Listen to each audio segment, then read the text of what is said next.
So what does the Bible have to say about sexual abuse? Sexual abuse perpetrated against a child, first of all, understand it is a deplorable, abominable, ungodly reality in the sin-stricken world. The psychological, emotional, spiritual, and physical damage of the abuse remain long after the molestation and sexual abuse have ended. And the Bible speaks vehemently against hurting children and against sexual sins and perversions of all kinds. It also offers hope for healing and forgiveness to those who truly repent and to those who seek it, who have been the victims. So why does child sexual abuse happen? Now, the short answer to why abuse happens is because we live in a world marred by sin. Often those who molest children have themselves been molested, or they are in a heart of deception. They're hurt themselves, they're broken themselves, they've become involved in a lot of perversion because of a hurt heart. They hurt, and so they want to hurt.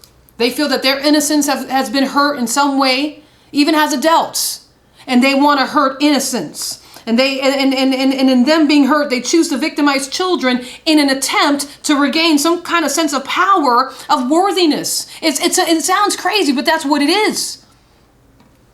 And many times, sexual abuse is a misguided attempt to even find intimacy for some. And whatever the emotional or psychological or familial history of the molester, sexual abuse is evil to the core. The molestation or sexual abuse is never, please understand me, because if there are people who are tuning in who were sexually abused, it is never the fault of the child that was the victim.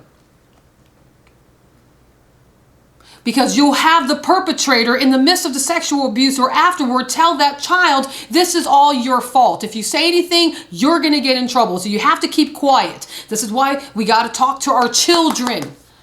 If you send them to school, we got to find out what their day at school was. You send them to Nana's house, you got to find out how their day with Nana. Not Nana, yeah, Nana. Everybody. In these last days, we don't know where people's minds are at. There was a man who took an airplane out of nowhere, flew it around, crashed, and they said he was suicidal, and the family members was like, what? He was a good guy. He was funny. He was a comedian. We loved him. Yeah, he was full of life. What are you talking about? How could a man? It was the wife was saying it was her husband, and she was in love, and no, it can't be. And the parents were beside themselves. Nobody expected this man to have done what he done. And it would have been unbelievable. It could have even been called a conspiracy theory if it wasn't for the black box that recorded it all, and the aviation people, the air traffic controller the air traffic controlling station that records all conversations that are done through the airplane, speakers, their communication devices. Because a man flying the plane who was suicidal contacted air traffic control contacted him saying, what the heck are you doing? Who are you? How'd you get the plane? And they had a full-blown conversation. And even in the conversation, the recording, the man was giddy and seemed like everything was cool. And next thing you know, he crashes and he blows up and he dies. Stuns a family.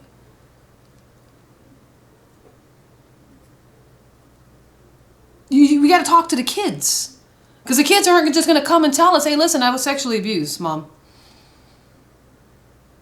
Uncle, you told me I could go spend a week with and go fishing, and, well, they're not going to tell you that. They're too, it's shameful.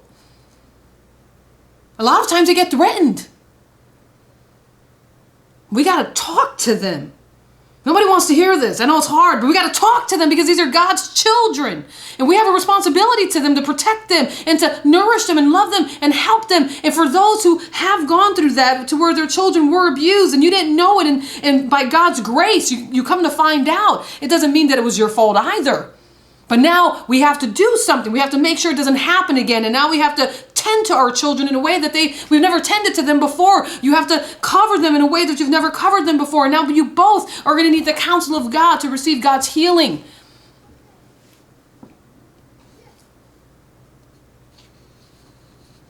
Although there are some parents who directly know that a boyfriend or a family member is got some issues and they still allow their kids around them. They already know that, cousin Vinny, who was just released from prison a few months ago for raping a girl, sexually assaulting a few more, is now allowed in the house and living full time among the kids. And now, I got to go to work, so cousin Vinny's going to be your caretaker for 8 hours. See, that's an issue. You know that. That's something now. What are you doing? Well, he's been rehabilitated. That's nice. He can rehabilitate himself onward, go on and get a job and find his own place. He's not going to be around the kids. Things like that. It happens a lot, folks. It happens a lot. It's never the fault of the abused child.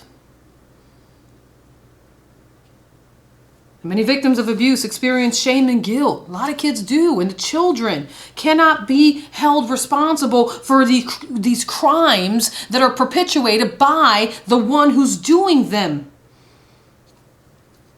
This is not to say that victims of abuse are absolved of responsibility for their own actions, including those prompted by scars of the abuse. But there is nothing shameful about having been abused. The shame belongs to the abuser alone. Now I want to back up because I want to kind of speak a little bit more on what I just said.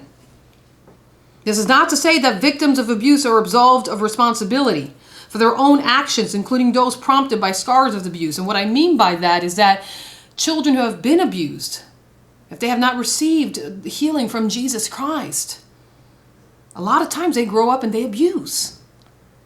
And now another child gets hurt. It's a generational curse. And now, a lot of times they'll say, well, it's because I got hurt. And now now they're responsible for that sin. They have to now confess it. Caring for children, my friends, is spoken highly of in the Bible. So what does the Bible have to say about sexual abuse against children? James chapter 1 verse 27 says that caring for children in need pleases God. It says, religion that God our Father accepts as pure and faultless is this: to look after orphans and widows in their distress and to keep oneself from being polluted by the world.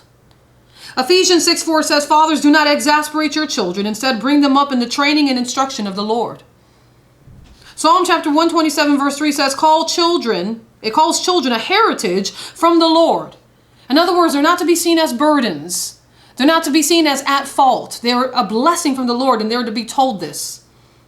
Jesus himself interacts with children, notably in Matthew chapter 18, and how he demonstrates the value God the Father places on children. And the Bible speaks often about caring for the weak, the poor, the needy, and this would include at-risk children. You can read it in Proverbs chapter 14 verse 31, chapter 17 verse 5, chapter 19 verse 17, and chapter 31 verse 8 through 9.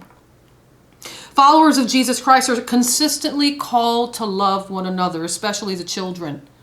And molesting a child can in no way be mistaken for love, not in one instance. I know right now in these last days, they're trying to legalize pedophilia. They're trying to say, well, let's not outlaw it. Let's not condemn those who are into children. Let's start to include it the way we've included LGBTQI elemental people. Let's start to, evolve. Let's conversate. This is the latest goof, abominable words that they like to, it's simple words, but an abomination is about to come out. Ungodliness is about to come out. When they use the word, let's have a conversation about it. Maybe we should have a conversation. Let's conversate. Pedophilia maybe isn't really that bad. We should talk about it. There's nothing to talk about, you sick person that wants to legalize something. You devil. Let's talk about it. Maybe it isn't so bad. Maybe the children like it too. Listen, this is a conversation that's taking place. Maybe it's not the fault of the adult. They just can't help it. Maybe we could just include it like we include all love. LGBT, pride, love. And pedophilia is all love. Love is real. Love is here. Love is love. Let's abuse the children, but call it love. It's sick. Folks, I'm telling you. They're seeking to legalize it. You know, just because something becomes legal doesn't mean it's right. You know? They legalized same-sex marriage. That doesn't mean it's of the Lord. That doesn't mean God said, finally you guys caught up. We turned that thing up here where there's men marrying unicorns and unicorns marrying dinosaurs. That's not, God didn't do that. So if man changes a law that God himself ordained, it doesn't mean God is allowed it. He didn't okay it. He's saying this is a sign of the times. This is what I warned you was going to take place.